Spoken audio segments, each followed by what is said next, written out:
Close your eyes. I want to ask you a question, and I want you to simply let the answer come, slowly, without effort.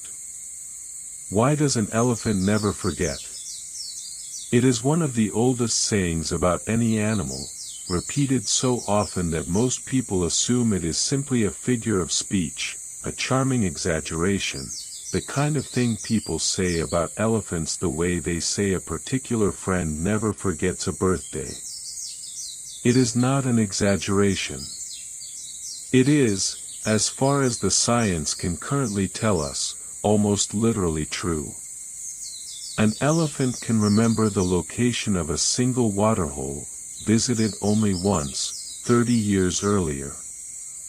An elephant can recognize the voice of a family member it has not heard in over 20 years. An elephant can remember the specific humans who have harmed it, and the specific humans who have helped it, and respond to each, decades later, in a way that reflects that exact memory. Tonight, we are going to find out why. But we are going to find out slowly. The way an elephant does everything. Welcome to Sleepy Wilds. It is late afternoon in a savanna in northern Botswana. The light is turning gold. And somewhere in that gold light, an elephant is remembering something.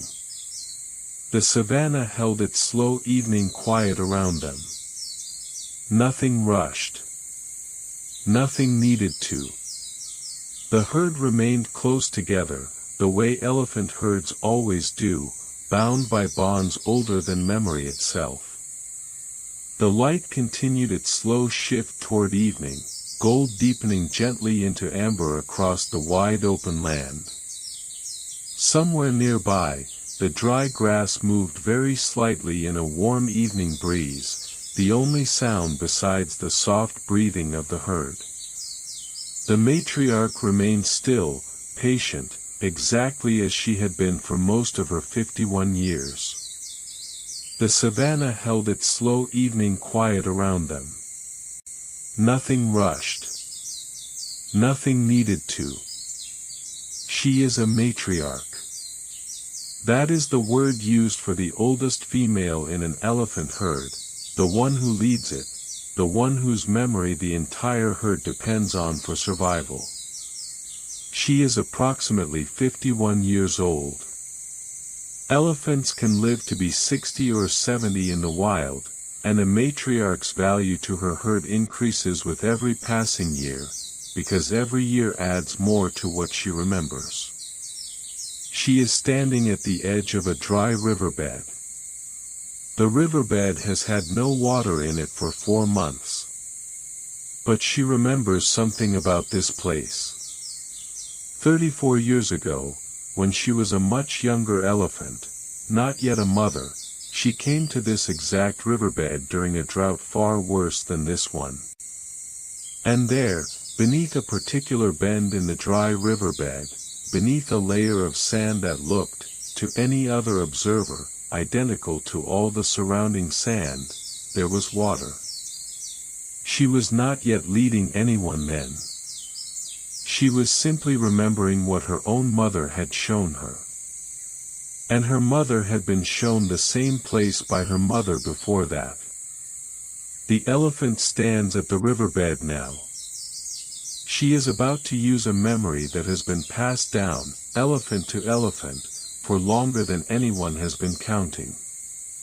The herd remained close together, the way elephant herds always do, bound by bonds older than memory itself. The light continued its slow shift toward evening, gold deepening gently into amber across the wide open land. Somewhere nearby, the dry grass moved very slightly in a warm evening breeze, the only sound besides the soft breathing of the herd. The matriarch remained still, patient, exactly as she had been for most of her 51 years. The savanna held its slow evening quiet around them. Nothing rushed. Nothing needed to.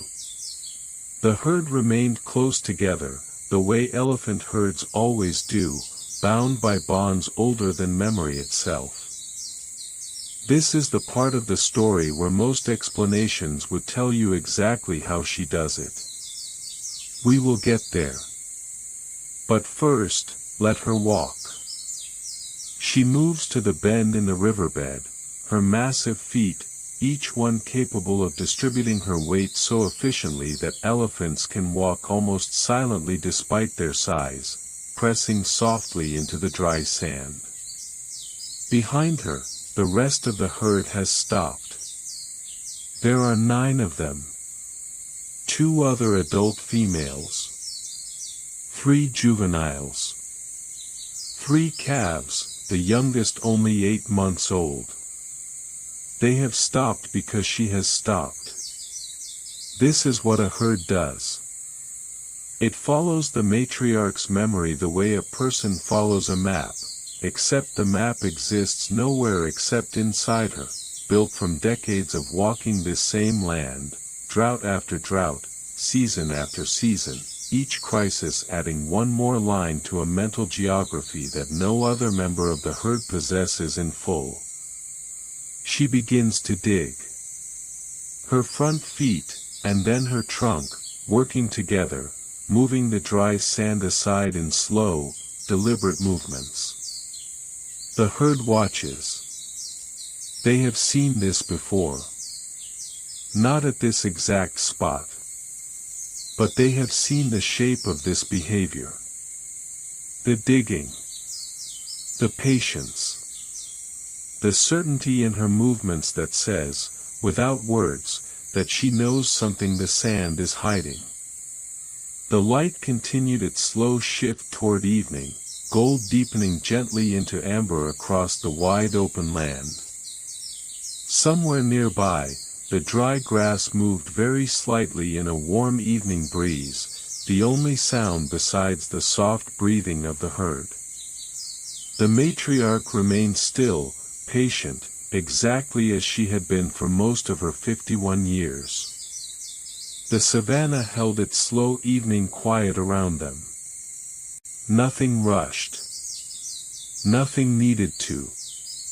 The herd remained close together, the way elephant herds always do, bound by bonds older than memory itself. To understand why she knows this, we need to go inside her head for a moment. Not metaphorically. Literally. An elephant's brain weighs approximately 5 kilograms. This is the largest brain of any land animal. A human brain, by comparison, weighs approximately 1.3 to 1.4 kilograms. The elephant's brain is nearly 4 times heavier. But size alone does not explain memory. What matters more is structure, and specifically, a structure called the hippocampus. The hippocampus is the part of the brain primarily responsible for forming and storing long-term memories, particularly memories about places, and the relationships between places. In humans, the hippocampus is a relatively small, curved structure on each side of the brain. In elephants, the hippocampus is proportionally larger than in almost any other mammal, including humans. This is not a coincidence. Researchers studying elephant brains have found that the elephant hippocampus shows a level of connectivity and complexity that closely matches what would be expected in an animal whose survival depends, quite literally, on never forgetting where the water is. She is digging in the sand right now. Her hippocampus, built across millions of years for exactly this moment, is doing exactly what it evolved to do. The light continued its slow shift toward evening, gold deepening gently into amber across the wide open land. Somewhere nearby, the dry grass moved very slightly in a warm evening breeze, the only sound besides the soft breathing of the herd. The matriarch remained still, patient, exactly as she had been for most of her 51 years. The savannah held its slow evening quiet around them. Nothing rushed. Nothing needed to. The herd remained close together, the way elephant herds always do, bound by bonds older than memory itself. The digging continued for 11 minutes. The herd waited. Patience, in elephants, is not simply an absence of urgency. It is, in a sense, a form of trust. The younger elephants in the herd were not anxious during the digging. They had been raised in a culture, and elephant herds do have something that closely resembles culture, a body of learned behavior passed down rather than instinctive, in which the matriarch's memory is simply trusted. You do not question the map. You follow it. This is worth sitting with for a moment. There is a particular kind of rest that comes from trusting something larger than yourself to know the way, a release of the burden of having to know everything yourself, a settling into the simple position of following rather than leading. You are in that position right now. You do not need to know where this story is going. You do not need to remember the facts. You can simply follow, the way the young elephants follow, trusting that something, this voice, this rhythm, this slow unfolding, knows the way toward rest, even if you cannot see it yet.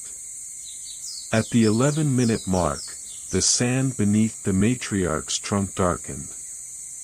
Then it grew damp. Then, slowly, water began to pool in the hollow she had made. The light continued its slow shift toward evening, gold deepening gently into amber across the wide open land.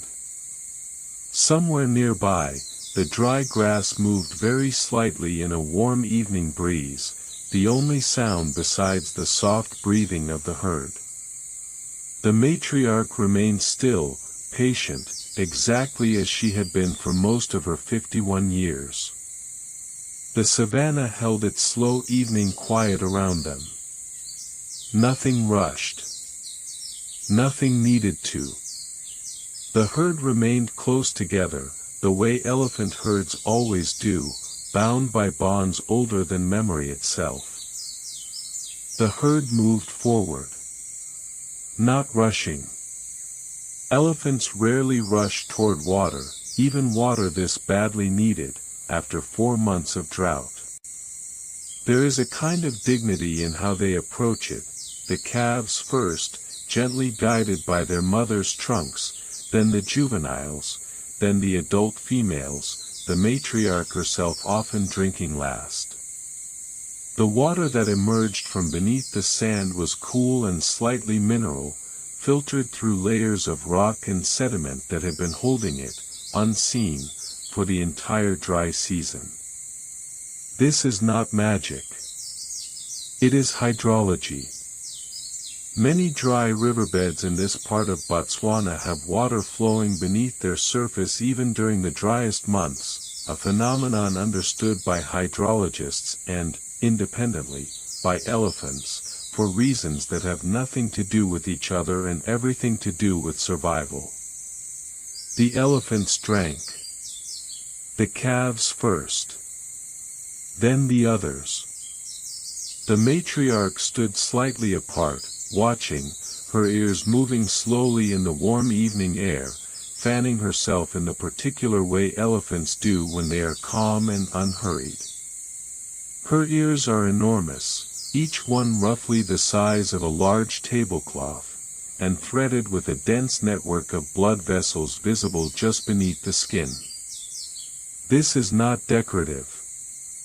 It is, in a very real sense, how she stays cool.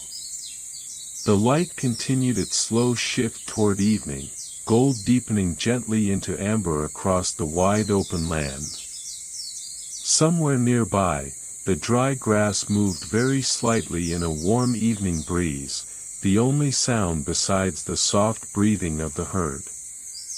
The matriarch remained still, patient, exactly as she had been for most of her 51 years. The savannah held its slow evening quiet around them.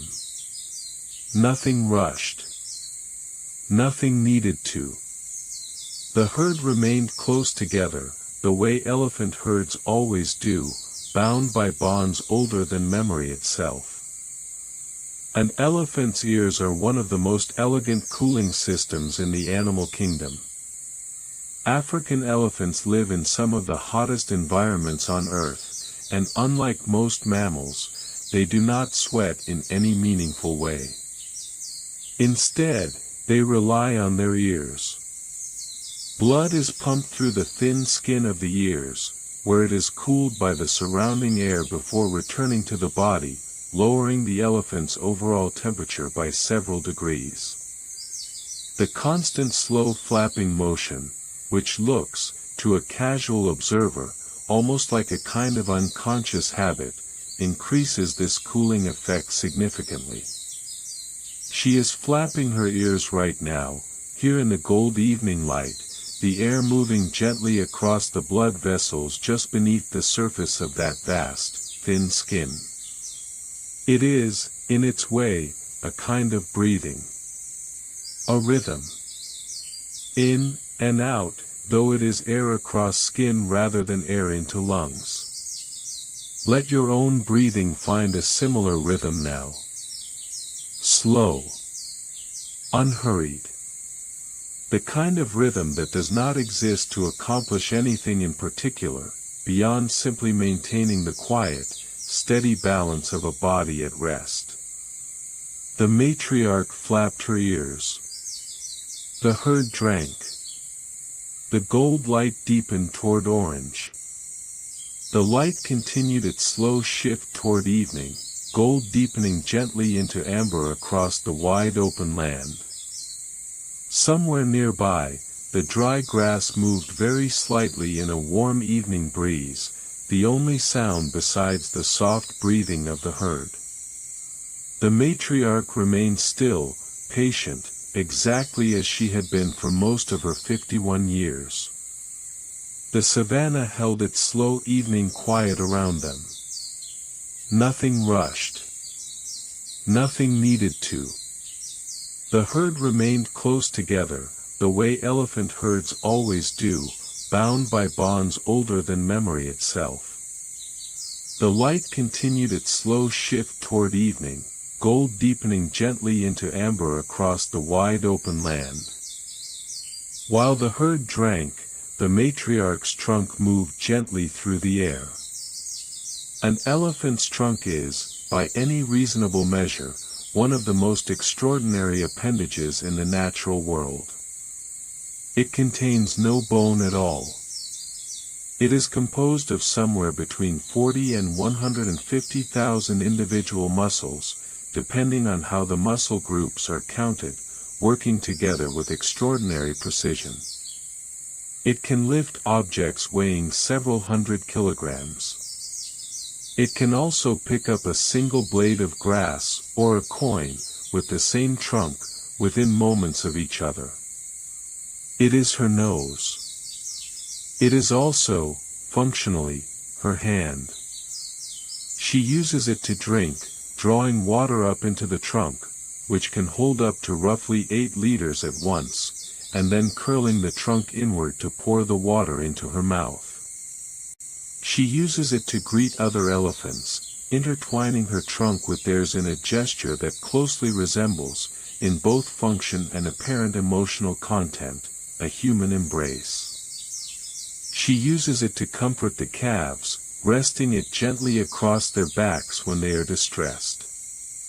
And she uses it, sometimes, simply to touch the ground, to read vibrations traveling up through the earth from miles away, vibrations that might be the footsteps of another herd, or thunder from a storm not yet visible on the horizon.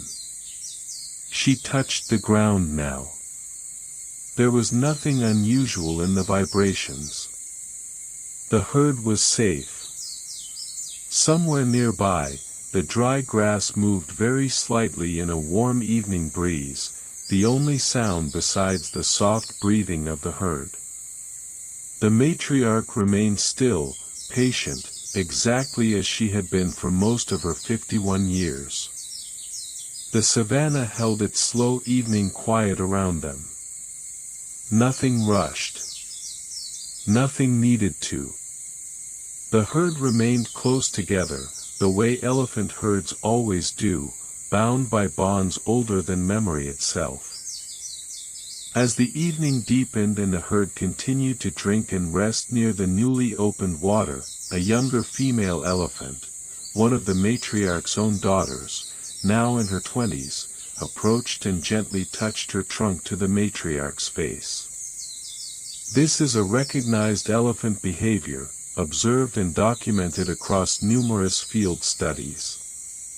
It appears, in its function, to be something very close to an expression of affection, or perhaps gratitude, though scientists are understandably cautious about assigning precise emotional labels to animal behavior. What is not in dispute is the bond itself. Elephant social bonds, particularly between mothers and daughters, can last the entirety of both animals' lives, 50, 60 years or more, making them among the longest sustained relationships of any species on Earth, including our own, given how rarely two humans share that many consecutive decades of close daily contact. The daughter remained close to the matriarch for several minutes. Neither elephant made any sound. There was no need. Whatever needed to be communicated had already been communicated, in the slow press of trunk against face, in the simple act of staying close. You do not always need words for the most important things. Sometimes presence is enough. Sometimes simply staying close, breathing slowly, is its own complete language. The light continued its slow shift toward evening, gold deepening gently into amber across the wide open land. Somewhere nearby, the dry grass moved very slightly in a warm evening breeze, the only sound besides the soft breathing of the herd.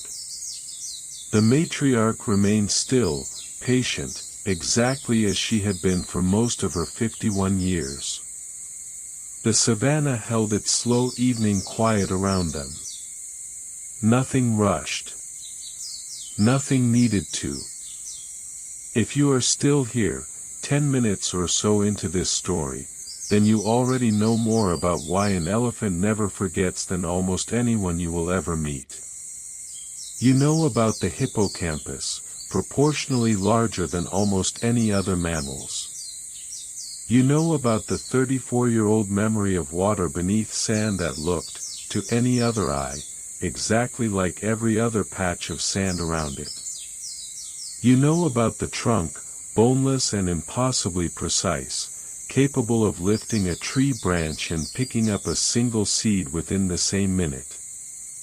You know about the ears, cooling blood in slow, rhythmic flaps across the warm evening air. But more than any of that, you have spent 10 minutes in the slow, unhurried company of an animal whose entire existence depends on patience, on waiting, on trusting, on remembering rather than rushing. That pace is available to you too, right now. You do not need to rush towards sleep. You do not need to force anything. You can simply rest here, in the gold evening light of this story, the way the herd rests beside the water the matriarch remembered for them. The light outside the savannah is fading now toward a deep amber. And we have a great deal more of this elephant's evening still ahead of us. Slowly. Just as she would want it. Let's continue. The herd remained close together, the way elephant herds always do, bound by bonds older than memory itself. The light continued its slow shift toward evening, gold deepening gently into amber across the wide open land. Somewhere nearby, the dry grass moved very slightly in a warm evening breeze, the only sound besides the soft breathing of the herd. The matriarch remained still, patient, exactly as she had been for most of her 51 years. The savannah held its slow evening quiet around them. Nothing rushed. Nothing needed to. As the evening deepened, the herd began to move away from the water, following the matriarch in a loose, unhurried line toward a stand of acacia trees roughly a kilometer to the east. This is where the next question comes in. Why do elephants touch the bones of their dead?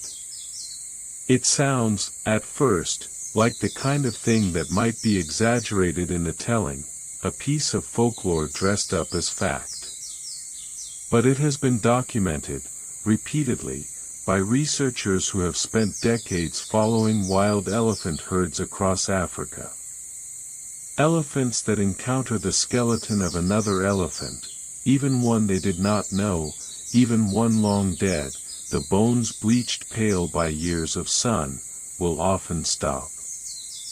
They will approach slowly. They will use their trunks to touch the skull, the tusks, the long curve of a rib, moving with a gentleness that is difficult to interpret as anything other than care. Sometimes they will pick up a bone and carry it for a short distance before setting it down again. Sometimes they will simply stand near the remains for several minutes, motionless, their trunks resting lightly on the ground. No other species, with the possible exception of a few primates, is known to behave this way around the dead of their own kind. Tonight, the herd would not pass any bones. But the matriarch knew where some lay, roughly 2 kilometers further on, near an old waterhole that had dried up permanently 11 years ago. She did not lead them there tonight. But she remembered exactly where it was. The savannah held its slow night quiet around them. Nothing rushed. Nothing needed to. The herd remained close together, the way elephant herds always do, bound by bonds older than memory itself. The stars continued their slow wheel overhead, patient and distant, watching the long, quiet walk below. This remembering, of bones, of death, of specific individuals long gone, is part of what makes elephant memory so different from memory as most other animals experience it. It is not simply about geography.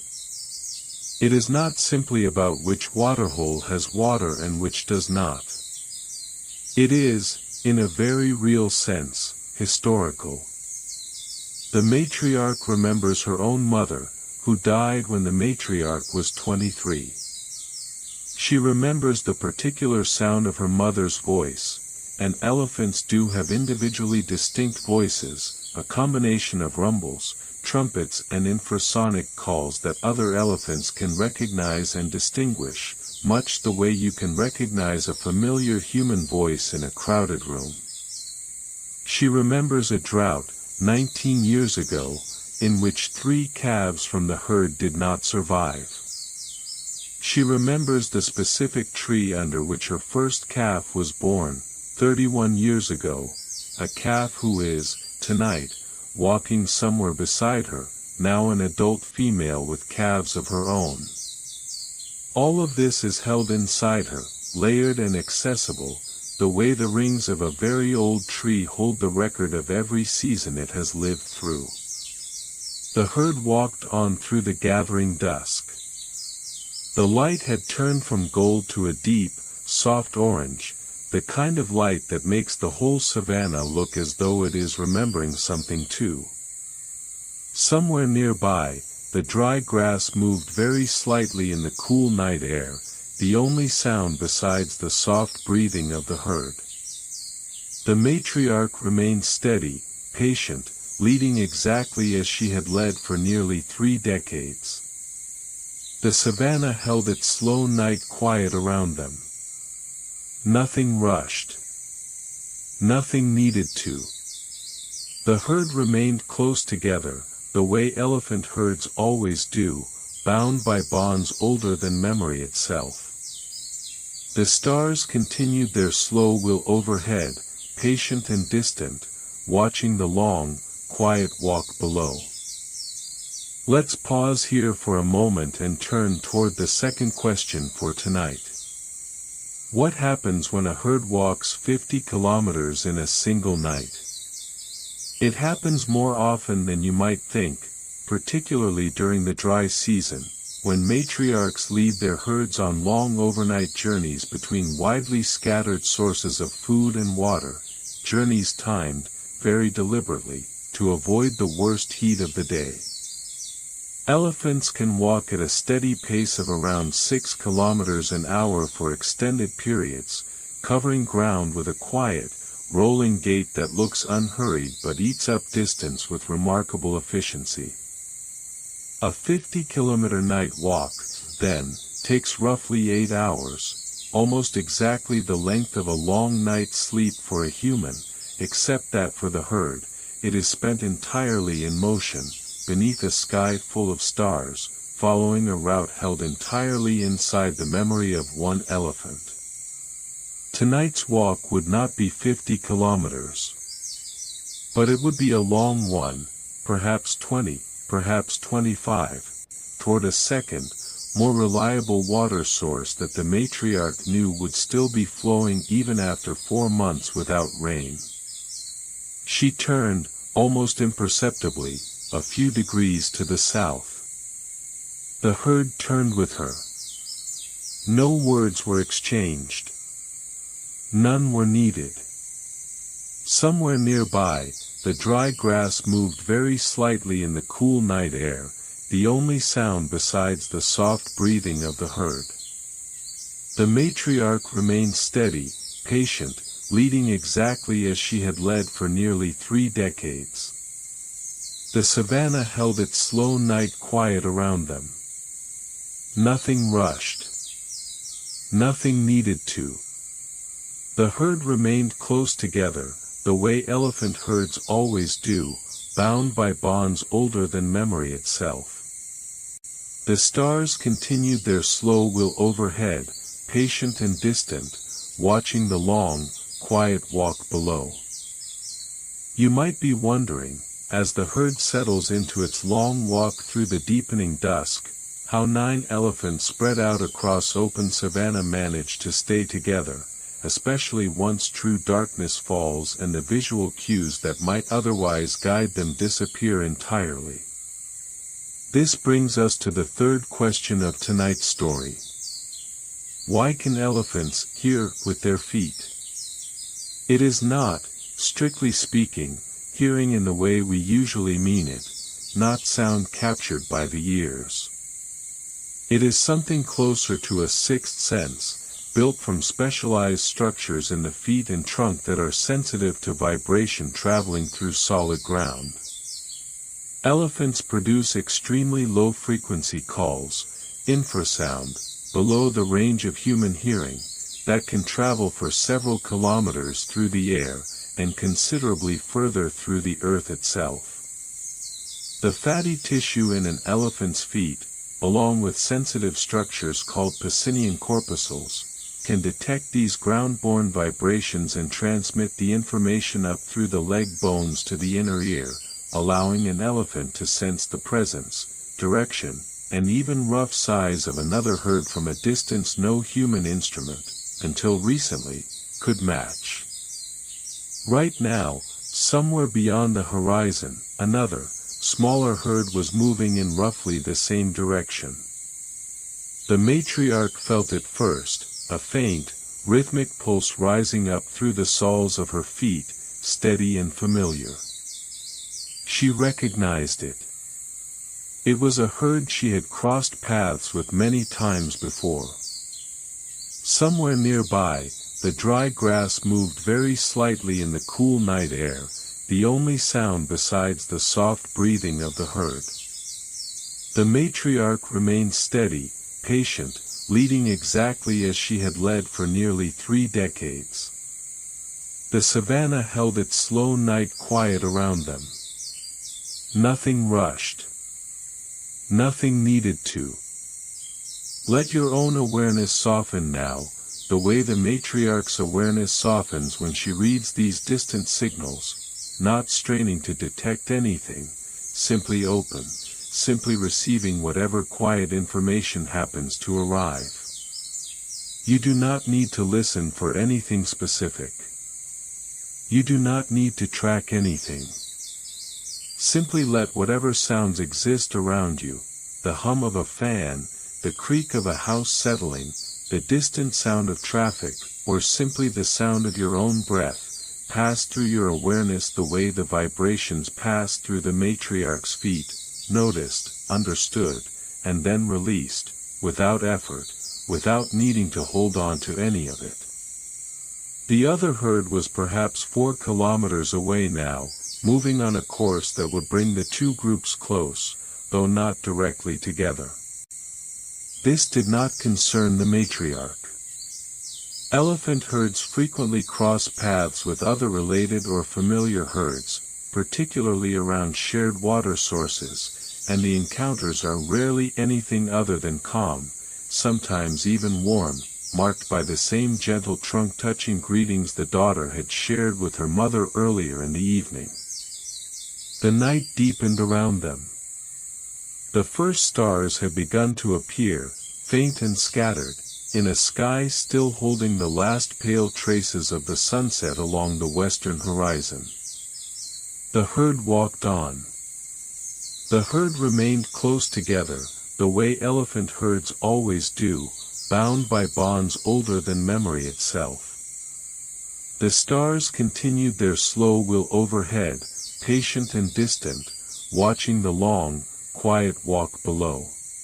Somewhere nearby, the dry grass moved very slightly in the cool night air, the only sound besides the soft breathing of the herd. The matriarch remained steady, patient, leading exactly as she had led for nearly 3 decades. The savannah held its slow night quiet around them. Nothing rushed. Nothing needed to. As true darkness settled over the savannah, the matriarch slowed the herd's pace very slightly, not stopping, simply easing into the gentler rhythm that night walking calls for, when even an elephant's excellent low-light vision benefits from a touch more caution. This is a good moment to turn to the fourth question. What happens to an elephant's skin in the African heat? It is, on first glance, deceptively simple-looking skin, thick, gray, deeply wrinkled. But each of those wrinkles serves a precise purpose. They increase the skin's total surface area by as much as 10 times compared to perfectly smooth skin, and the grooves within them are remarkably effective at trapping moisture, whether from mud, water, or simply the air itself, holding it against the skin far longer than a smooth surface ever could. This is part of why elephants love mud baths so deeply, coating themselves in wet earth not merely for the cooling sensation but because the dried mud that follows acts as a natural sunscreen and insect repellent, protecting skin that, despite its toughness, is still sensitive enough to sunburn. The matriarch's skin, tonight, still carried traces of a mud bath from 2 days earlier, faint pale patches visible along her flanks where the dried clay had begun to flake away in the gentle motion of walking. She would bathe again tomorrow, once they reached water. For now, she simply walked, her skin doing quietly, invisibly, exactly what it had evolved over millions of years to do. The herd remained close together, the way elephant herds always do, bound by bonds older than memory itself. The stars continued their slow wheel overhead, patient and distant, watching the long, quiet walk below. Somewhere nearby, the dry grass moved very slightly in the cool night air, the only sound besides the soft breathing of the herd. The herd had been walking for nearly 3 hours now, the stars overhead multiplying as full darkness settled in, the Milky Way emerging as a soft pale band stretching from one horizon to the other, visible here in a way it rarely is anywhere with electric light nearby. The youngest calf, only 8 months old, had begun to tire. This brings us to the fifth question. Why do baby elephants hold their mother's tail? It is one of the more tender behaviors in the animal kingdom, and one of the most practical. In low light or thick vegetation, a young calf can easily become separated from its mother, a potentially fatal mistake in a landscape that holds lions, hyenas, and other predators who specialize in targeting the vulnerable. So calves learn, very early, to grip their mother's tail gently with their trunk while walking, maintaining constant physical contact even when visibility is poor or the pace is brisk. Tonight, the smallest calf had taken hold of her mother's tail roughly an hour ago and had not let go since, her small trunk curled loosely but securely around the base of the tail, her short legs working hard to match the adult's steady stride. The mother did not slow for her. She did not need to. The bond between them did the necessary work of keeping the calf close, safe, and moving forward, without either of them needing to think about it consciously at all. The matriarch remained steady, patient, leading exactly as she had led for nearly 3 decades. The savannah held its slow night quiet around them. Nothing rushed. Nothing needed to. The herd remained close together, the way elephant herds always do, bound by bonds older than memory itself. The stars continued their slow wheel overhead, patient and distant, watching the long, quiet walk below. Somewhere nearby, the dry grass moved very slightly in the cool night air, the only sound besides the. If you are growing tired yourself right now, that is exactly as it should be. Let your own body do what the calf's small trunk does around her mother's tail, hold on gently, without strain, trusting that you are being carried forward by something larger and steadier than your own effort. You do not need to keep yourself awake any longer. You do not need to keep tracking the details. The herd walked on through the deep, star-filled dark, the matriarch leading with the same quiet certainty she had shown at the riverbed hours earlier, the rest of the herd following in a loose, comfortable line, each animal's pace adjusted, almost unconsciously, to match the ones around it. There is a particular sound to a herd of elephants walking at night, not loud, despite their size, but a soft, layered presence of sound, the gentle press of feet on dry earth, the occasional low rumble passing between adults, a sound so deep it is felt as much as heard, used to reassure, to check in, to simply say, without words, I am here, and so are you. That rumble passed through the herd now, low and warm, moving from elephant to elephant like a wave. It found the calf still holding her mother's tail. It found the matriarch at the front. And somewhere in this slow, dark, gentle motion, it might find you too. The matriarch remained steady, patient, leading exactly as she had led for nearly 3 decades. The savannah held its slow night quiet around them. Nothing rushed. Nothing needed to. The herd remained close together, the way elephant herds always do, bound by bonds older than memory itself. The stars continued their slow wheel overhead, patient and distant, watching the long, quiet walk below.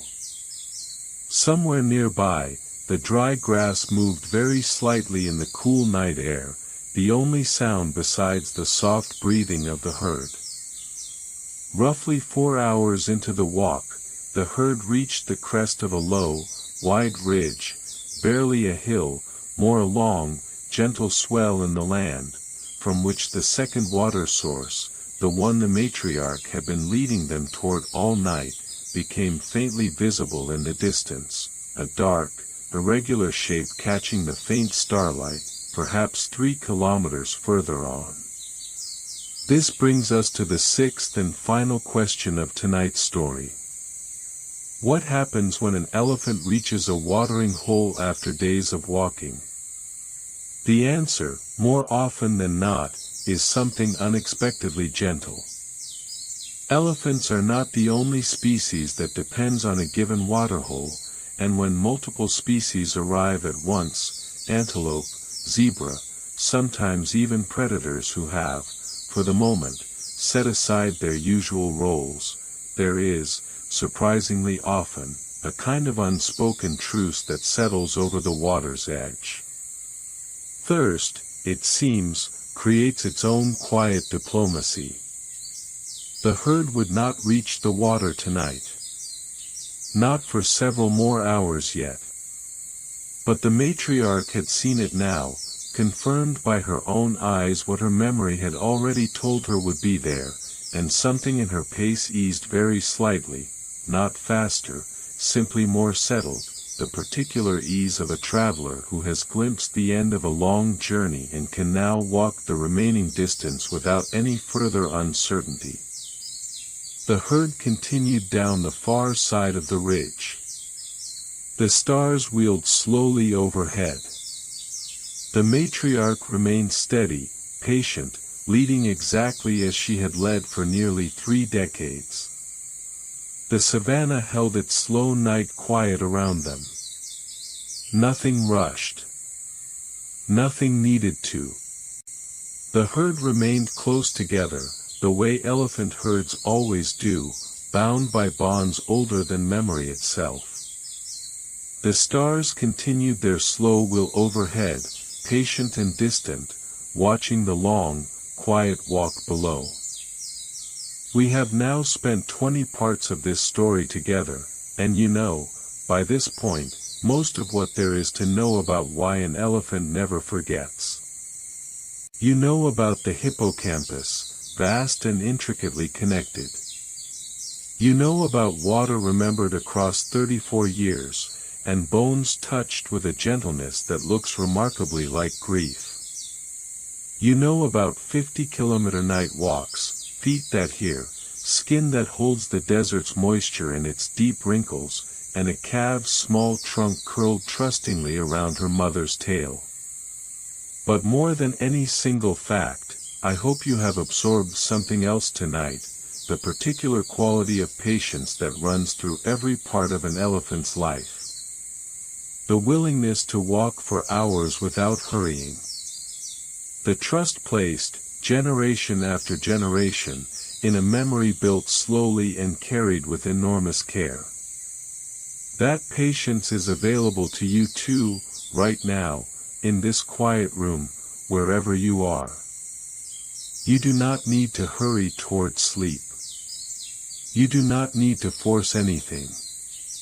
You can simply continue walking, slowly, steadily, the way the herd is walking now beneath a sky full of stars, trusting that the place you are heading toward, deep, complete, restorative sleep, is exactly as certain, exactly as reachable, as the water the matriarch remembered all along. We still have a long night ahead of us. Let's keep walking together. Somewhere nearby, the dry grass moved very slightly in the cool night air, the only sound besides the soft breathing of the herd. The matriarch remained steady, patient, leading exactly as she had led for nearly 3 decades. The savannah held its slow night quiet around them. Nothing rushed. Nothing needed to. The herd remained close together, the way elephant herds always do, bound by bonds older than memory itself. The herd continued down the far side of the ridge, the land leveling out into a wide, flat stretch of savanna dotted with low scrub and the occasional dark silhouette of a baobab tree, ancient and broad-trunked, standing alone against the star-filled sky. One of the juveniles, a male, around 12 years old, not yet old enough to have left the herd as adult males eventually do, paused beside one of these baobabs, reaching up with his trunk to gently strip a length of bark from the lower trunk. This is worth pausing on, because it touches on something else remarkable about elephant memory, not just where things are, but what things are for. Baobab bark, and the soft wood beneath it, hold significant moisture even during the driest months, and elephants know this, not through instinct alone, but through learning, observation, and the passing down of knowledge from older elephants to younger ones. The juvenile had watched his mother do this many times. Tonight, for perhaps the dozenth time in his life, he did it himself, stripping the bark with practiced, careful movements, chewing slowly, extracting what moisture and nutrients he could before moving the fibrous remains aside. The matriarch did not stop for him. She knew he would catch up. He always did. The savanna held its slow night quiet around them. Nothing rushed. Nothing needed to. The herd remained close together, the way elephant herds always do, bound by bonds older than memory itself. The stars continued their slow wheel overhead, patient and distant, watching the long, quiet walk below. Somewhere nearby, the dry grass moved very slightly in the cool night air, the only sound besides the soft breathing of the herd. The matriarch remained steady, patient, leading exactly as she had led for nearly 3 decades. The night had grown fully dark now, the kind of darkness that exists only far from any city, where the absence of artificial light allows the eyes to adjust completely, revealing far more of the world than daylight ever quite manages to hide. Elephants, despite popular belief, do not have particularly poor eyesight, though it is true their vision is not their most acute sense. What they lack in visual sharpness, they more than make up for in their combination of smell, hearing, and the vibrational sensing we discussed earlier. Tonight, walking beneath a sky thick with stars, the herd relied on all of these senses together, woven into a single continuous awareness of the land around them, the matriarch's memory of the route, the juvenile's noses catching faint traces of distant water, the constant low rumbling that passed between adults, checking in, confirming, reassuring. This layered awareness is part of what makes an elephant herd feel less like a collection of individuals and more like a single, distributed mind, spread across 9 bodies, each one contributing its particular piece of the larger picture. You might think of your own breathing the same way right now, not something you are doing alone, but something connected to everything around you, the air in the room, the quiet hum of the night, all of it working together without your needing to manage any single part of it. Simply let it happen. The way the herd lets the night happen around them. The savanna held its slow night quiet around them. Nothing rushed. Nothing needed to. The herd remained close together, the way elephant herds always do, bound by bonds older than memory itself.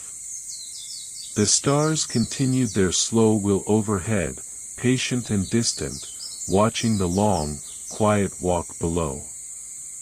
Somewhere nearby, the dry grass moved very slightly in the cool night air, the only sound besides the soft.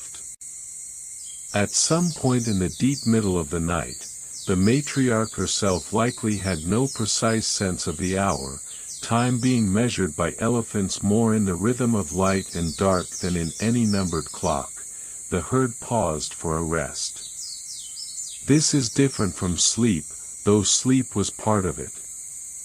Elephants are unusual among large mammals in how little sleep they actually need. Studies using activity trackers on wild elephants have found that some individuals sleep as little as 2 hours in a full 24-hour period, the shortest confirmed sleep duration of any mammal study to date. Much of that sleep happens standing up, in short bursts of a few minutes at a time, the elephant's legs locking in place much the way a horse's do, allowing rest without the vulnerability of lying fully down. Only occasionally, every few days, when conditions feel safe enough, will an elephant lie down fully for a longer, deeper period of sleep, sometimes accompanied by the same kind of rapid eye movement associated with dreaming in humans. Tonight, the herd simply paused, standing close together beneath the wide sky, eyes drifting closed for a few minutes at a time, opening again, drifting closed once more, the whole group resting in this light, shifting, communal way. The calf, still young enough to need more sleep than the adults, lay down fully beside her mother, who stood watch above her, motionless, patient, her trunk resting gently across the calf's small back. The matriarch remained steady, patient, leading exactly as she had led for nearly 3 decades.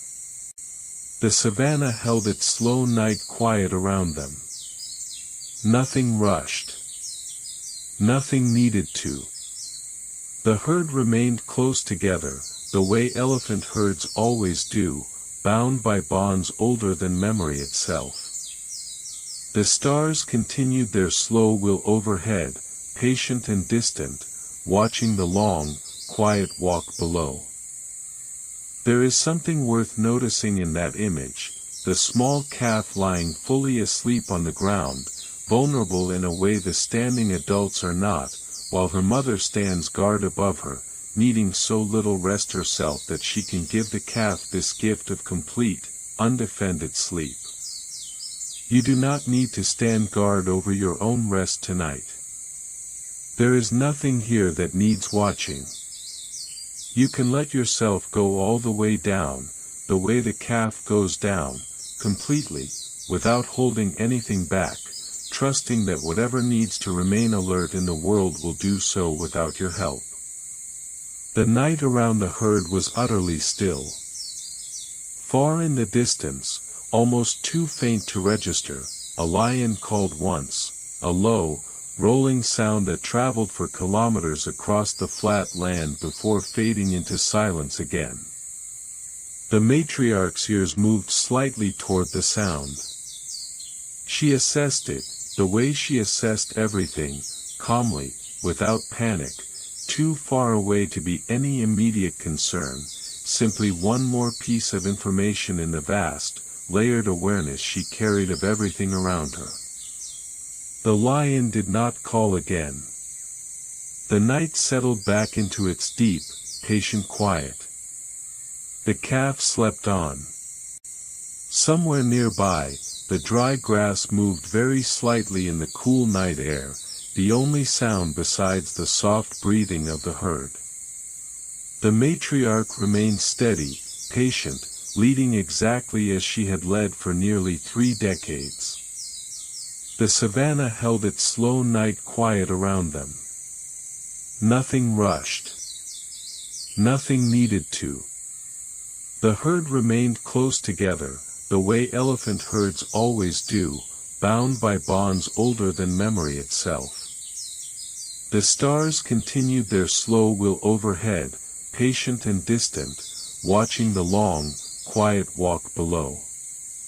Somewhere nearby, the dry grass moved very slightly in the cool night air, the only sound besides the soft breathing of the herd. After perhaps 20 minutes of this light, shared rest, the matriarch shifted her weight, raised her head, and the herd began, almost wordlessly, to gather itself for the remaining walk to water. The calf woke quickly, the way young animals often do, scrambling to her feet and immediately seeking out her mother's tail again, the small trunk curling back into its now familiar grip. As they resumed walking, let's turn to one more small but lovely fact about elephant memory, the way it extends not just to places and people, but to specific moments of celebration. Researchers have observed elephants returning, year after year, to the exact spot where a calf was born, sometimes long after that calf has grown into an adult or even died. There is no certainty about what this means to the elephants themselves, but the behavior is consistent enough, across enough different herds, that many researchers now believe elephants hold something resembling a sense of significant place, locations imbued with meaning beyond their simple practical use. The matriarch had passed, just an hour earlier, within a few kilometers of the tree under which her own first calf had been born 31 years before. She had not turned toward it tonight. But she had known, with the same quiet certainty she knew everything, exactly how far away it was. The matriarch remained steady, patient, leading exactly as she had led for nearly 3 decades. The savannah held its slow night quiet around them. Nothing rushed. Nothing needed to.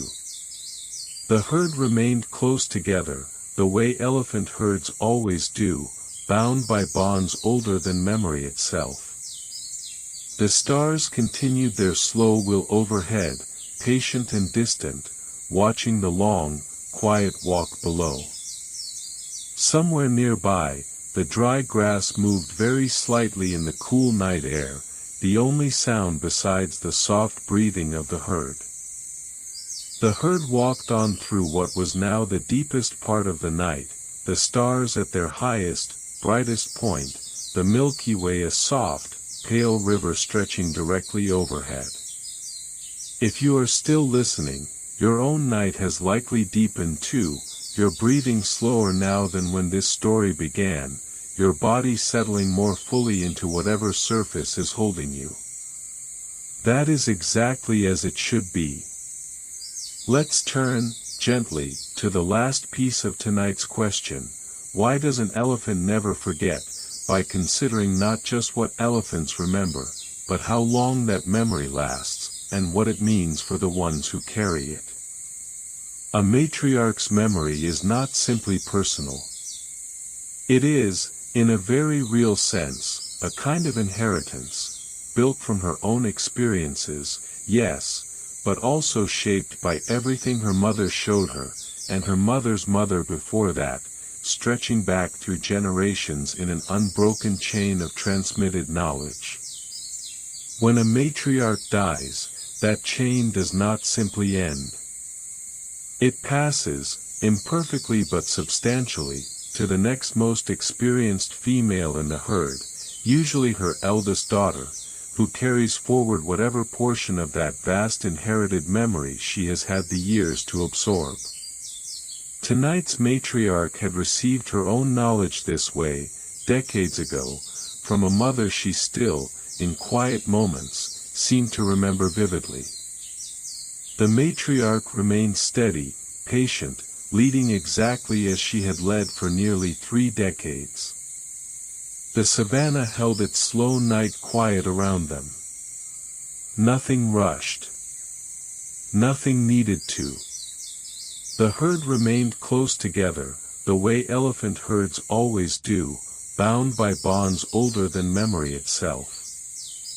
The stars continued their slow wheel overhead, patient and distant, watching the long, quiet walk below. Somewhere nearby, the dry grass moved very slightly in the cool night air, the only sound besides the soft breathing of the herd. The walk continued, steady and unhurried, each step carrying the herd closer to water that none of them could yet see, but all of them trusted was there. This is, perhaps, the deepest version of the answer to tonight's question. An elephant never forgets, not simply because of a uniquely large hippocampus, or because of evolutionary pressure shaped by drought and scarcity, though both of these things are true and important. An elephant never forgets because memory, for an elephant, is not a private, isolated thing. It is shared. It is carried collectively, reinforced through generations of mothers teaching daughters, herds moving together through landscapes that hold meaning built up over decades and centuries. It survives the death of any single individual because it was never only held by that individual to begin with. There is something deeply comforting in that idea, if you let yourself sit with it for a moment. The things that matter most are rarely held by just one person, or one mind, alone. They are passed on, shared, carried forward by everyone who loved enough to learn them. The herd, layered with all of this inherited knowing, continued through the dark. 3 more kilometers to water. The matriarch's pace remained exactly as steady as it had been since the riverbed, hours and hours ago now. The matriarch remained steady, patient, leading exactly as she had led for nearly 3 decades. The savannah held its slow night quiet around them. Nothing rushed. Nothing needed to. The herd remained close together, the way elephant herds always do, bound by bonds older than memory itself. The stars continued their slow wheel overhead, patient and distant, watching the long, quiet walk below.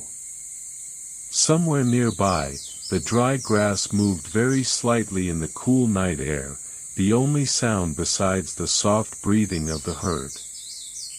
Let your own thoughts settle now, the way the herd settles into its final, steady stretch toward water. There is nothing more you need to track in this story. There is nothing more you need to remember. You can simply let the words become softer now, less like information and more like the low, warm rumble that passes between elephants in the dark, a sound that exists not to convey precise meaning, but simply to say, I am here. You are safe. Keep walking.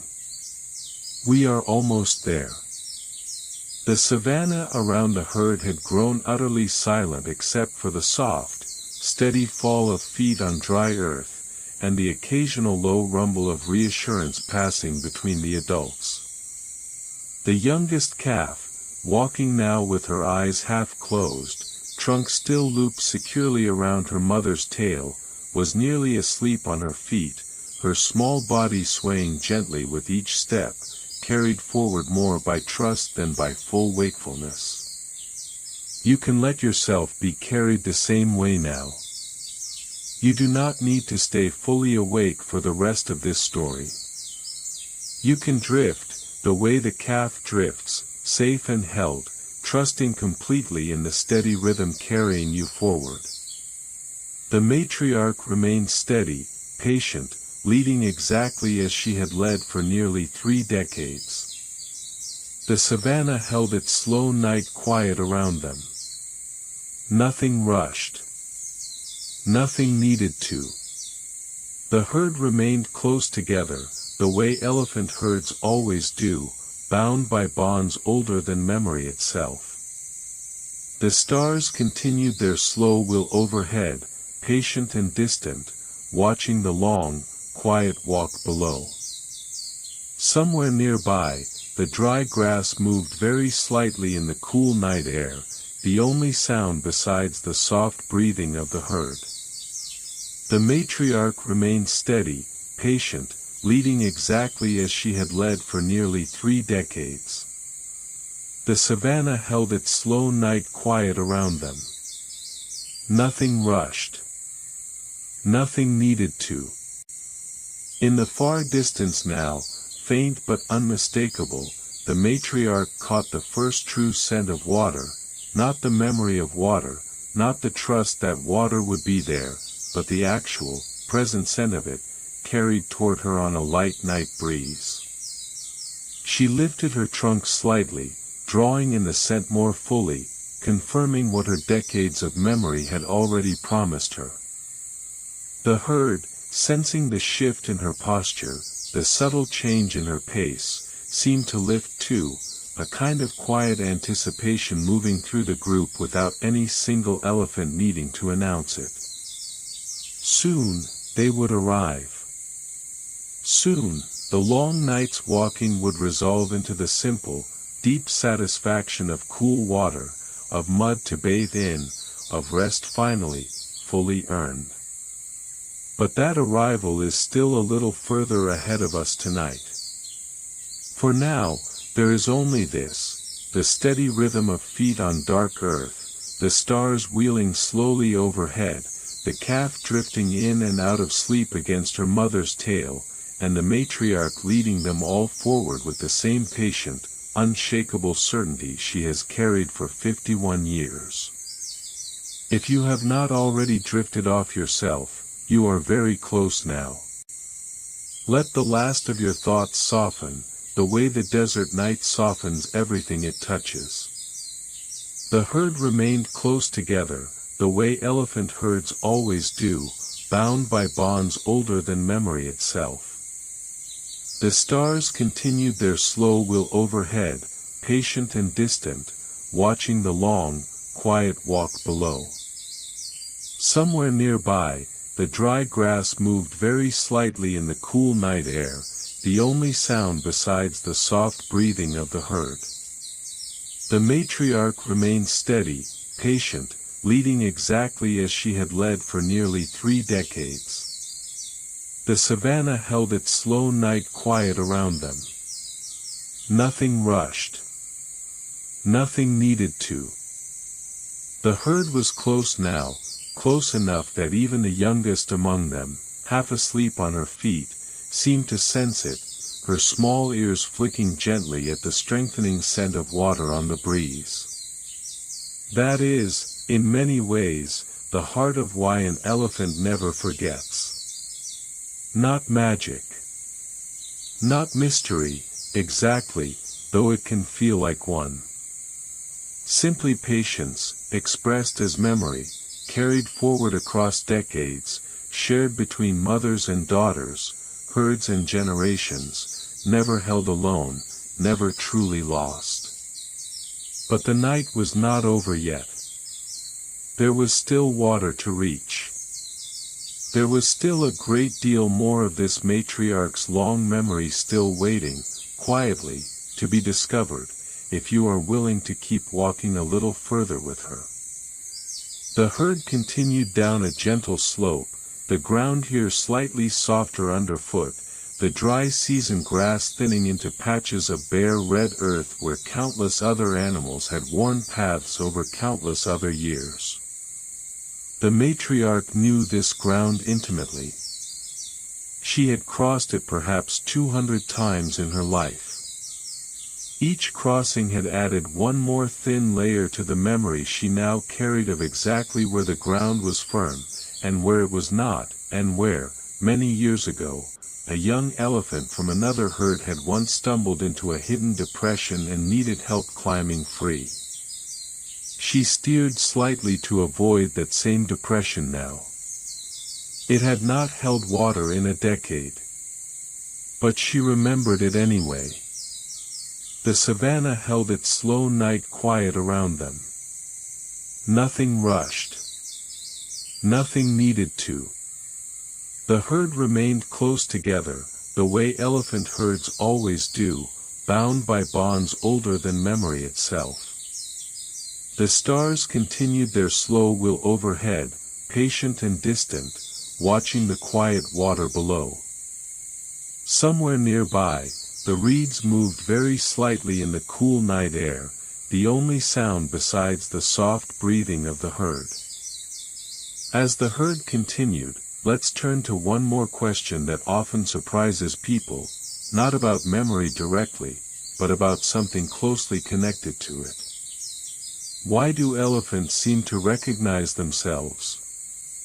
In the late 1990s and again more rigorously in 2006, researchers conducted what is known as the mirror self-recognition test with elephants, a test originally developed for primates, in which a mark is placed somewhere on an animal's body that it cannot normally see, and the animal is then given access to a mirror. If the animal uses the mirror to investigate the mark on its own body, rather than reacting to the mirror as though it were seeing another animal, this is taken as evidence of a basic form of self-awareness. Elephants passed this test. One elephant, presented with a large mirror in her enclosure, used her trunk to repeatedly touch a white cross painted above her eye, a mark she could only have located by understanding that the reflection was, in fact, herself. This places elephants in a very small group of animals, alongside great apes, dolphins, and magpies, known to demonstrate this kind of self-recognition.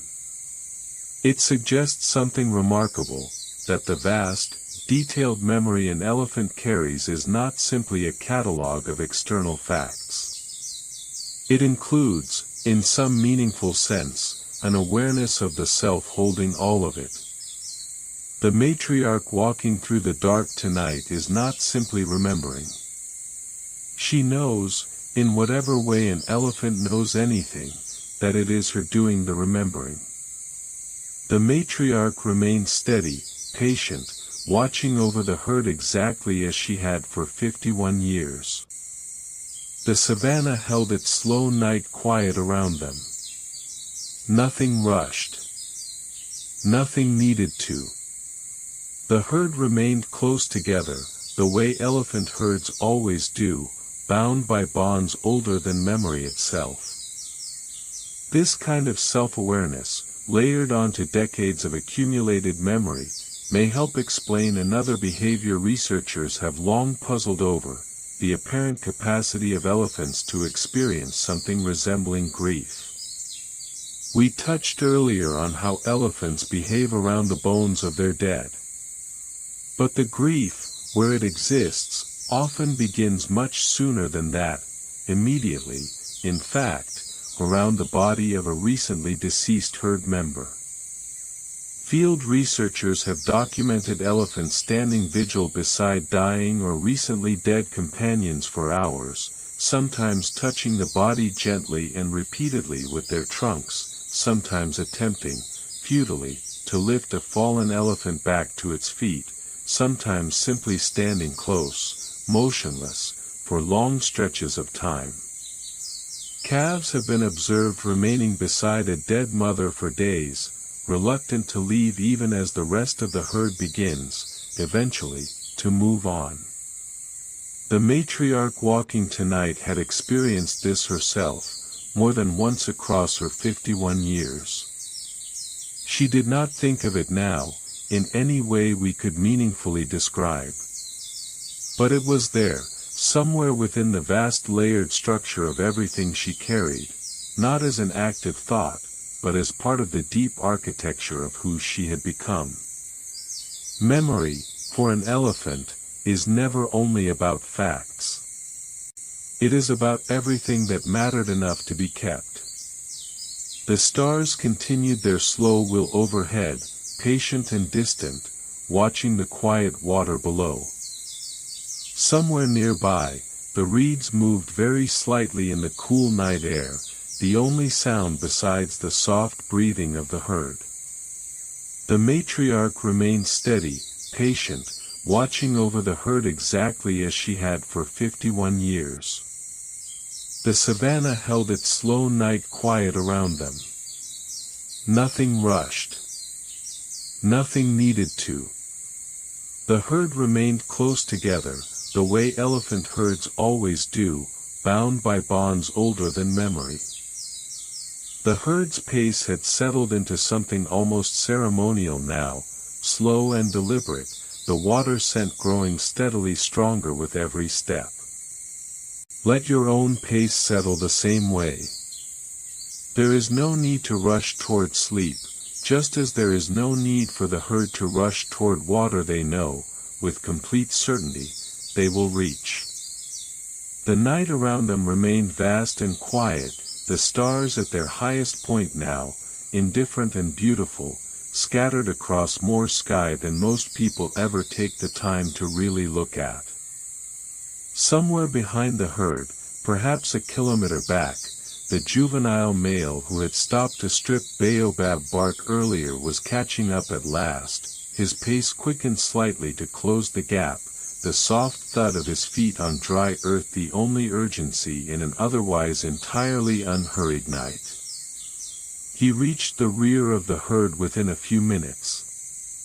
No one acknowledged his return with anything more than the faintest shift in body position, a kind of unspoken absorption back into the group, as natural and effortless as a single drop of water rejoining a slow-moving stream. The herd continued, whole again, toward the water that had been waiting for them all along. The stars continued their slow wheel overhead, patient and distant, watching the quiet water below. Somewhere nearby, the reeds moved very slightly in the cool night air, the only sound besides the soft breathing of the herd. The matriarch remained steady, patient, watching over the herd exactly as she had for 51 years. The savannah held its slow night quiet around them. Nothing rushed. Nothing needed to. The herd remained close together, the way elephant herds always do, bound by bonds older than memory itself. The stars continued their slow wheel overhead, patient and distant, watching the quiet water below. It is worth pausing here to consider just how much trust runs through everything we have followed tonight. The young elephants trust the matriarch's memory completely, without needing to verify it themselves. The calf trusts her mother's tail to lead her safely through darkness she cannot fully see through on her own. The juvenile male trusts that he can fall behind and catch up again without losing his place in the only family he has ever known. And the matriarch herself, in some quiet way, trusts the accumulated weight of her own 51 years, trusts that the knowledge passed down to her by a mother long dead remains accurate, remains true, remains exactly as reliable now as it was when she first learned it. This kind of trust is, in its own way, a form of rest. It is the rest that comes from not having to verify everything yourself, from allowing something larger than your own immediate awareness to carry part of the weight. You can allow that kind of rest right now, too. You do not need to verify anything. You do not need to stay alert to whether this story is leading somewhere important. You can simply trust, the way the herd trusts, that you are being led somewhere good, somewhere safe, somewhere worth arriving at. Somewhere nearby, the reeds moved very slightly in the cool night air, the only sound besides the soft breathing of the herd. The matriarch remained steady, patient, watching over the herd exactly as she had for 51 years. The savannah held its slow night quiet around them. Nothing rushed. Nothing needed to. The herd remained close together, the way elephant herds always do, bound by bonds older than memory itself. The stars continued their slow wheel overhead, patient and distant, watching the quiet water below. Somewhere nearby, the reeds moved very slightly in the cool night air, the only sound besides the soft breathing of the ground beneath the herd's feet had grown noticeably softer now, the dry red earth giving way gradually to a darker, more compacted soil that held the faint, cool dampness of nearby water even before the water itself came into view. This transition zone, the area immediately surrounding any African waterhole, supports its own distinct ecosystem: reeds and softer grasses, different insects, different birds calling softly from low branches in the darkness. The matriarch's pace slowed further still, not from fatigue, but from the simple, unhurried satisfaction of an animal who knows she is nearly home. Behind her, the calf had stopped walking with her eyes half closed and was instead looking around with renewed, sleepy curiosity, sensing, the way young animals often do, that something good was close at hand. A nightjar called somewhere in the darkness ahead, a soft, churring sound that rose and fell rhythmically before fading into silence. The herd continued toward it, toward the water, toward the long rest that the entire night's walking had been building steadily toward. Just a little further now. For the herd, and perhaps for you too. The matriarch remained steady, patient, watching over the herd exactly as she had for 51 years. The savannah held its slow night quiet around them. Nothing rushed. Nothing needed to. The herd remained close together, the way elephant herds always do, bound by bonds older than memory itself. The stars continued their slow will overhead, patient and distant, watching the quiet water below. Somewhere nearby, the reeds moved very slightly in the cool night air, the only sound besides the soft breathing of the herd. The matriarch remained steady, patient, watching over the herd exactly as she had for 51 years. The savannah held its slow night quiet around them. Nothing rushed. Nothing needed to. Let's return, gently, to the original question one final time, turning it over slowly the way you might turn a smooth stone over in your hand. Why does an elephant never forget? We have looked at the hippocampus, vast and richly connected.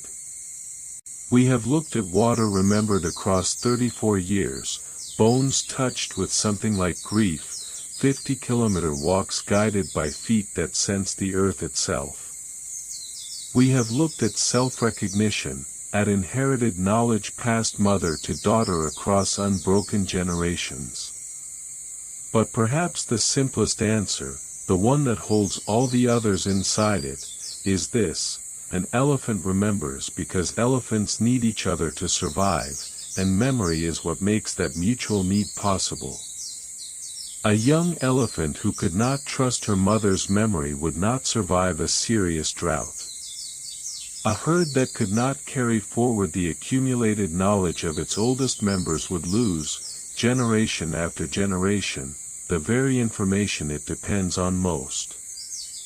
So memory became, over millions of years, not simply a useful trait but an essential one, refined, expanded, deepened, until it became one of the deepest, richest memories possessed by any creature on this earth. The herd, carrying all of that history within it, continued toward water now finally visible ahead, a dark, gently rippling expanse catching the faint starlight. They had arrived. The herd remained close together, the way elephant herds always do, bound by bonds older than memory itself. The stars continued their slow will overhead, patient and distant, watching the quiet water below. Somewhere nearby, the reeds moved very slightly in the cool night air, the only sound besides the soft breathing of the herd. The matriarch remained steady, patient, watching over the herd exactly as she had for 51 years. The herd gathered at the water's edge in the soft, deep quiet of the very early morning hours, though true dawn was still some way off. The calves drank first, as they always did, their small trunks dipping eagerly into the cool water. The juveniles followed. The adult females drank steadily, unhurried, finally able to take in as much as they needed after the night's long walk. The matriarch, as always, drank last. She stood at the water's edge for a long moment before lowering her trunk, looking out across the dark surface of the pool, the same patient stillness in her posture that had been there at the very start of this story, hours and hours ago, beside a different patch of water she alone had remembered how to find. This is, perhaps, the quiet truth beneath everything we have explored tonight. An elephant's memory is not simply a tool for survival. It is an act of care, repeated endlessly, generation after generation, the oldest among them carrying the heaviest weight of knowledge so that the youngest can simply trust, and drink, and rest, without ever needing to wonder whether the water will be there. It always has been. It always will be, as long as someone remembers exactly where to look. The savannah held its slow night quiet around them. Nothing rushed. Nothing needed to. The herd remained close together, the way elephant herds always do, bound by bonds older than memory itself. The stars continued their slow wheel overhead, patient and distant, watching the quiet water below. Somewhere nearby, the reeds moved very slightly in the cool night air, the only sound besides the soft breathing of the herd. The matriarch remained steady, patient, watching over the herd exactly as she had for 51 years. The savannah held its slow night quiet around them. Nothing rushed. Nothing needed to. After drinking, the herd began to settle for what remained of the night, several of the elephants wading into the shallow edges of the water, beginning the slow, contented process of bathing, coating themselves in cool mud that would protect their sensitive skin once the sun rose again in a few hours. The calf, full and sleepy, lay down properly for the first time since the brief rest hours earlier, her small body curling against her mother's legs, completely, fully asleep within minutes. The matriarch stood watch above her, as she always did, needing so little rest herself that the gift of complete, undefended sleep could always be given fully to the youngest among them. If you have not already drifted off, you are very close now. Let the sound of water, gentle and dark and finally reached, be the last image you carry with you tonight. Let the herd's quiet, settled rest become your own. There is nothing more to remember tonight. There is nothing more you need to carry. Only this: water reached, distance closed, a long night's walking finally, completely, rewarded with rest. The herd remained close together, the way elephant herds always do, bound by bonds older than memory itself. The stars continued their slow wheel overhead, patient and distant, watching the quiet water below. Somewhere nearby, the reeds moved very slightly in the cool night air, the only sound besides the soft breathing of the herd. The matriarch remained steady, patient, watching over the herd exactly as she had for 51 years. The savannah held its slow night quiet around them. Nothing rushed. Nothing needed to. The herd remained close together, the way elephant herds always do, bound by bonds older than memory itself. The stars continued their slow wheel overhead, patient and distant, watching the quiet water below. The eastern sky, very far off, had not yet begun to lighten, dawn was still hours away, but there was a kind of completeness to the scene at the water's edge that made the passage of remaining time feel almost unnecessary to track. The herd was safe. The herd was fed, and watered, and resting. The matriarch's memory, vast and patient and endlessly generous, had done exactly what it always did, carrying 9 elephants safely across many kilometers of dark savanna to exactly the place they needed to be. Tomorrow, she would remember tonight too, one more thin layer added to the decades already held within her, one more crossing of this particular stretch of land folded into the vast, intricate map she carried inside her own enormous, careful mind. But that was tomorrow's concern. Tonight, there was only this. Water. Rest. A calf sleeping safely against her mother's legs. A matriarch standing quiet watch beneath a sky full of slowly turning stars.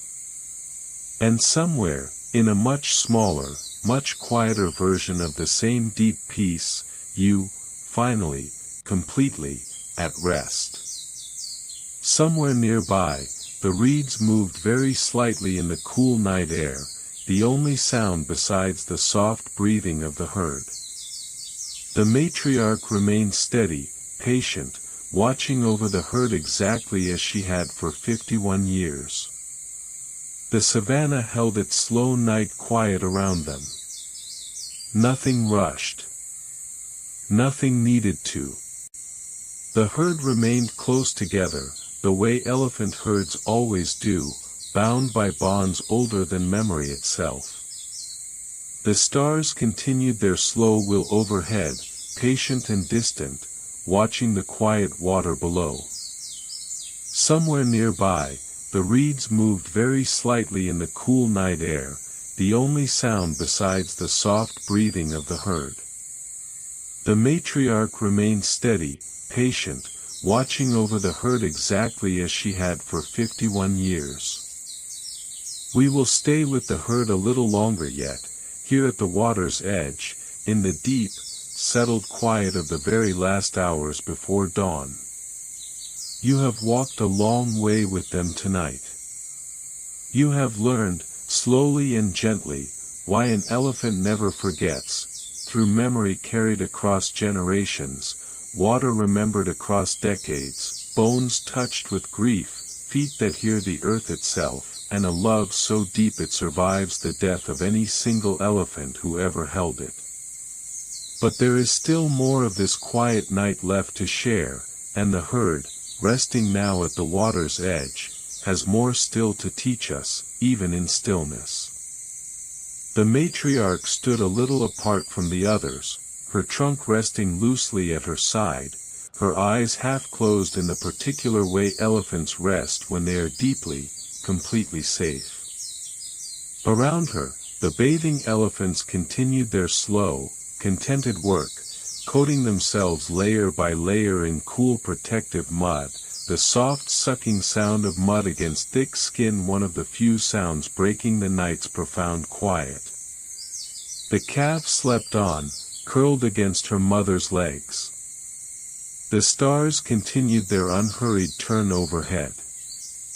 And somewhere, in all of this settled, patient rest, there was still one more question waiting quietly to be asked. The savanna held its slow night quiet around them. Nothing rushed. Nothing needed to.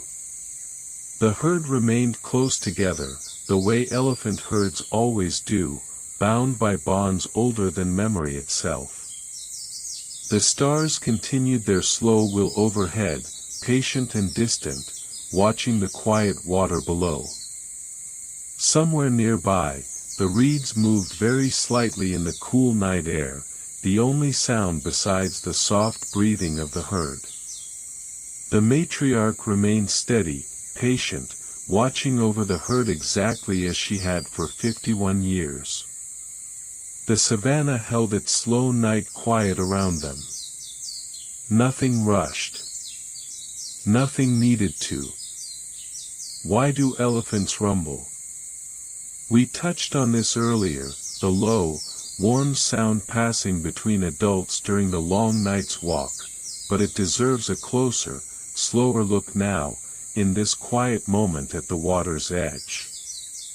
Elephant rumbles occur at frequencies far below the range of human hearing, what scientists call infrasound, typically between 14 and 35 Hz, compared to the roughly 20 Hz lower limit of typical human hearing. This means that much of what elephants are constantly saying to each other, we simply cannot hear at all. These rumbles can travel astonishing distances, several kilometers through open air, and considerably further through the ground, where the matriarch's sensitive feet can detect them even when her ears cannot. Researchers studying wild elephant populations have identified dozens of distinct rumble patterns, each associated with different contexts: greeting rumbles exchanged between separated family members reuniting, contact rumbles used to maintain loose connection across distance, and what researchers describe as let's go rumbles, used by a matriarch to signal the herd should begin moving. Tonight, resting at the water's edge, the rumbles had softened into something gentler, still, quiet, intermittent, almost conversational, the herd checking in with each other in low, comfortable tones too deep for you or me to ever hear. The herd remained close together, the way elephant herds always do, bound by bonds older than memory itself. The stars continued their slow wheel overhead, patient and distant, watching the quiet water below. Somewhere nearby, the reeds moved very slightly in the cool night air, the only sound besides the soft breathing of the herd. The matriarch remained steady, patient, watching over the herd exactly as she had for 51 years. Let your own awareness settle into that same idea for a moment, that there is a whole layer of communication happening around you, constantly, that exists below the threshold of what you can consciously perceive. Your own body is doing this right now. Your heart is communicating with itself through electrical signals you cannot feel. Your nervous system is passing constant streams of information between your brain and every other part of you, managing your breathing, your temperature, the slow settling of your muscles, all without requiring your conscious attention at all. You do not need to listen for any of this directly. You only need to trust that it is happening, the way the herd trusts the rumbles passing between them even when no single elephant could explain, in words, exactly what was being communicated. The water at the edge of the pool moved very slightly, disturbed by an elephant shifting her weight, small ripples spreading outward and fading into stillness again. The night around the herd remained vast, dark, and complete. Nothing needed to happen next. Everything that needed to happen already had. The savannah held its slow night quiet around them. Nothing rushed. Nothing needed to. The herd remained close together, the way elephant herds always do, bound by bonds older than memory itself. The stars continued their slow wheel overhead, patient and distant, watching the quiet water below. Somewhere nearby, the reeds moved very slightly in the cool night air, the only sound besides the soft breathing of the herd. The matriarch remained steady, patient, watching over the herd exactly as she had for 51 years. The savannah held its slow night quiet around them. Nothing rushed. Nothing needed to. The herd remained close together, the way elephant herds always do, bound by bonds older than memory itself. As the herd settled further into rest, it is worth turning, gently, to one more dimension of elephant memory, not memory of places, or even of individuals, but memory of danger. Researchers studying elephant populations in regions with a history of poaching have found something remarkable. Elephants in these areas show heightened wariness around humans in vehicles, even decades after poaching activity has significantly decreased, and even in herds where no individual elephant could possibly have witnessed the original threats firsthand. This suggests that fear, like water sources and family bonds, can be transmitted, not genetically, but culturally, passed down through observed behavior, through the heightened alertness of mothers around their calves, through patterns of caution absorbed slowly across childhood and adolescence. It is, in its way, a kind of inherited wisdom, built from painful experience but carried forward as protection rather than trauma.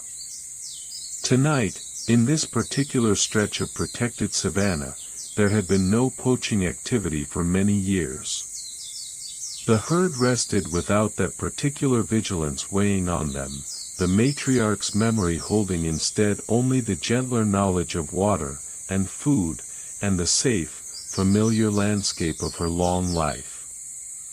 Not every inherited memory needs to be carried tonight. Tonight, only the gentle ones are needed. The stars continued their slow wheel overhead, patient and distant, watching the quiet water below.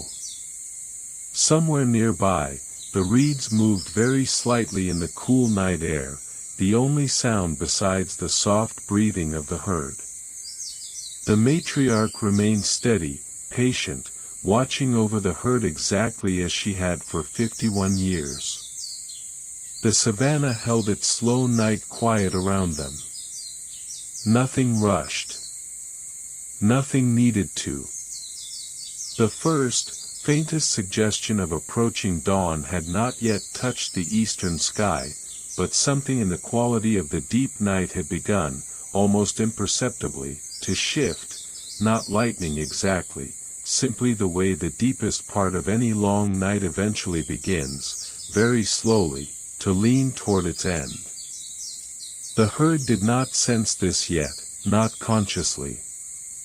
But their bodies, attuned over millions of years to subtle rhythms most of us have lost touch with entirely, were already beginning the slow internal process of preparing for whatever the coming day would require of them.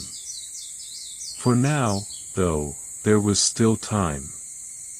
Still water to enjoy. Still rest to be had before the demands of daylight returned. The matriarch shifted her weight slightly, settling more deeply into her resting stance, her enormous body still and patient against the soft night air. If you are still here with us, your own body is likely doing something similar, settling, softening, preparing itself for the deep, restorative sleep that lies just ahead.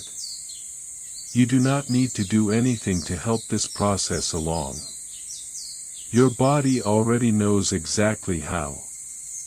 The herd remained close together, the way elephant herds always do, bound by bonds older than memory itself. The stars continued their slow wheel overhead, patient and distant, watching the quiet water below. Somewhere nearby, the reeds moved very slightly in the cool night air, the only sound besides the soft breathing of the herd. The matriarch remained steady, patient, watching over the herd exactly as she had for 51 years. The savanna held its slow night quiet around them. Nothing rushed. Nothing needed to. The herd remained close together, the way elephant herds always do, bound by bonds older than memory itself. The stars continued their slow wheel overhead, patient and distant, watching the quiet water below. Let's turn, for a few final, gentle minutes, to something we have not yet discussed tonight, the way elephants seem to recognize not just individual elephants, but individual humans, sometimes across decades. There are well-documented cases of elephants, particularly those who experience significant trauma or significant kindness from specific humans early in their lives, reacting strongly upon encountering those same individuals years, even decades, later. One frequently cited case involves an elephant who, as a young calf, had been rescued and cared for by a wildlife sanctuary worker after being separated from her herd. Years later, after the elephant had been successfully reintegrated into a wild herd, a chance encounter with that same caretaker, now older, in a vehicle the elephant could not have specifically recognized, resulted in the elephant approaching calmly, gently touching the caretaker through the vehicle window with her trunk, in a gesture researchers and witnesses alike described as unmistakably recognition. This kind of memory, spanning years and circumstances utterly unlike the original encounter, suggests something profound about what elephants carry within them. Not simply facts. Not simply locations. But something closer to relationship itself, the accumulated weight of how another being made them feel, held faithfully, year after year, regardless of how much else may have changed.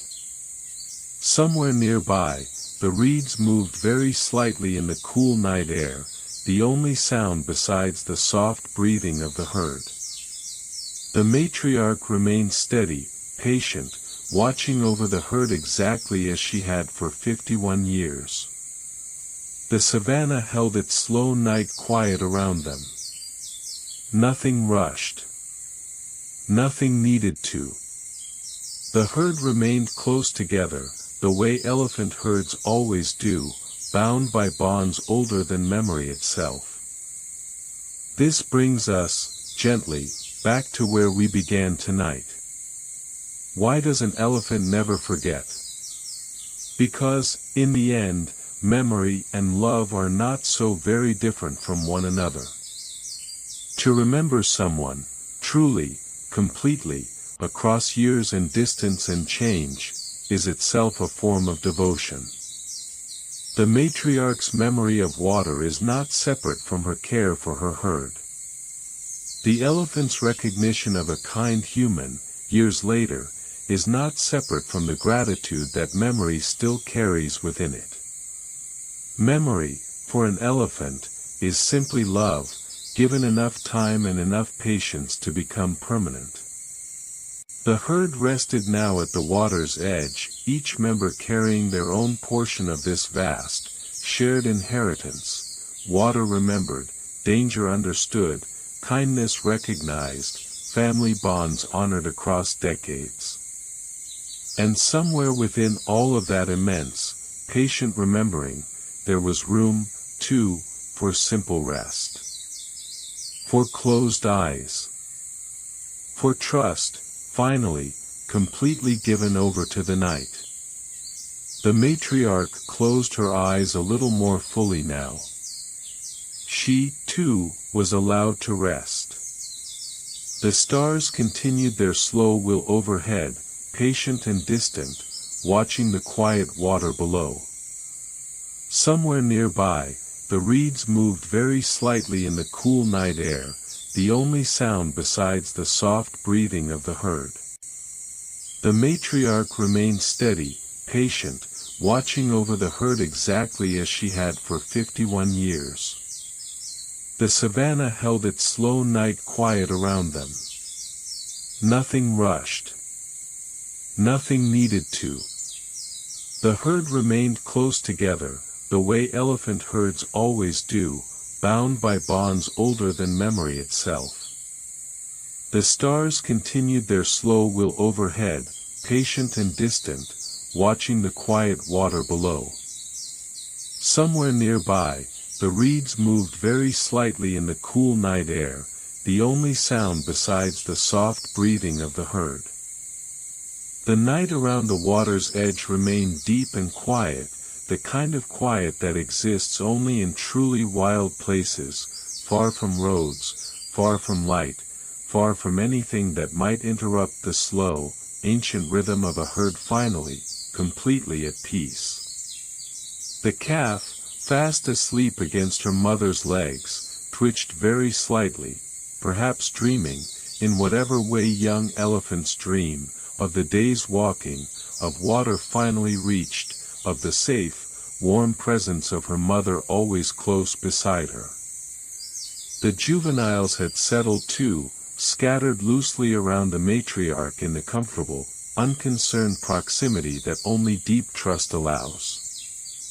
And the matriarch herself, watchful for 51 years, allowed her own eyes to close more fully than they had all night, trusting, for these last dark hours, in the safety of the place she had carried her family to, and in the simple, steady presence of everyone she loved, close enough to touch, close enough to hear, close enough to remember, always, wherever the next dry season might lead them. If you have not already drifted into sleep yourself, you are very close now. Let this be enough. The matriarch remained steady, patient, watching over the herd exactly as she had for 51 years. The savannah held its slow night quiet around them. Nothing rushed. Nothing needed to. The herd remained close together, the way elephant herds always do, bound by bonds older than memory itself.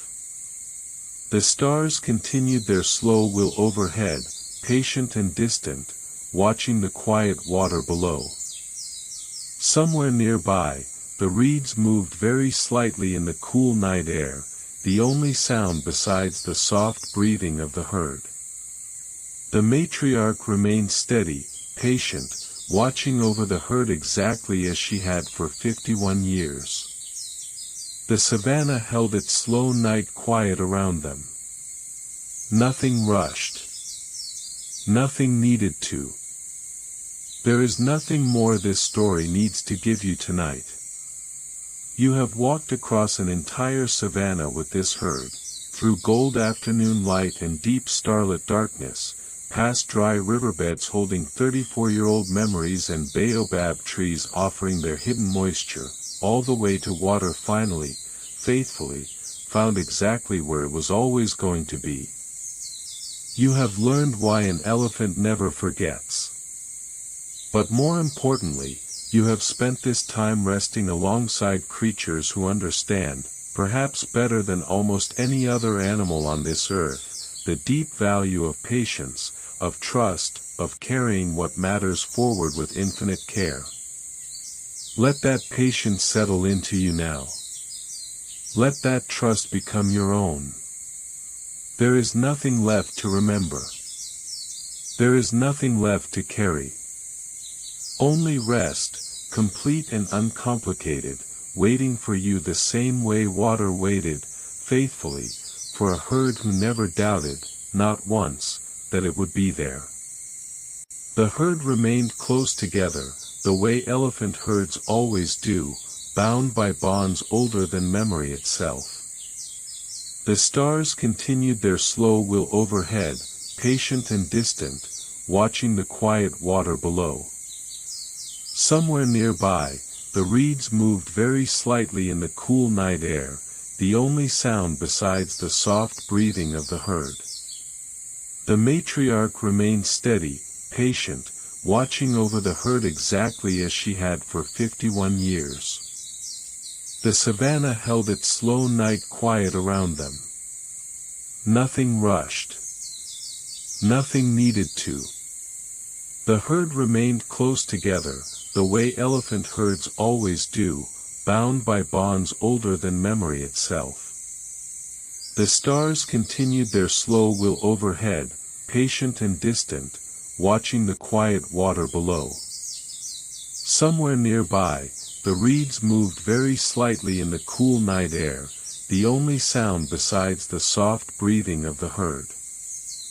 The stars above the water had begun their slow, final turn toward whatever portion of sky would greet the actual dawn, still hours away, but approaching now with the same patient, unhurried certainty that had carried the herd across this entire long night.